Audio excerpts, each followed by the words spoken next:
கத்துறேன்? 1 மணி நேரமா தேடினுக்கிறேன். இந்த பீரோல என்னோட பூ போட்ட சட்டையை காணோம். பீரோலயும் சரி வாழ்க்கையிலயும் சரி நான் தேடுற விஷயம் மட்டும் கிடைக்க மாட்டேங்குது. டேய் பீரோல தான் மடிச்சு வச்சேன் பாருடா. நான் கபோர்ட்ல தேடினுக்கிறேன். நானும் பீரோல தான் தேடினுக்கிறேன்.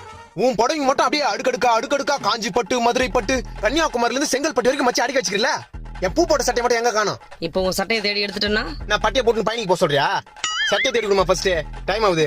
இப்ப நான் தேடி எடுத்தனா தொடப்ப கடை தான். தொடப்பு கட்டல வேணாம், சட்டை தேடி கொடு. இரு இங்க சட்டை இருக்கட்டும். இருதா.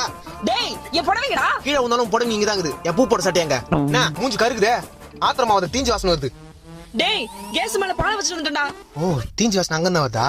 ஐயோ மொத்த பாலும் போச்சு. ஏமா என் பூ போட்ட பூ. உன்னால என்னாச்சு பாத்தியா? அம்மா பால் தீஞ்சு போச்சு. என் பூ போட்ட சட்டமா? டேய் இங்க பால் தீஞ்சு போச்சுன்ற பூ போட்ட சட்டையா? இந்த கருத்து நீ ஏன் பாத்துட்டு இருக்கற? என் பூ போட்ட சட்டையே இதாம்மா. பூ போட்ட சட்டை இதுதானா?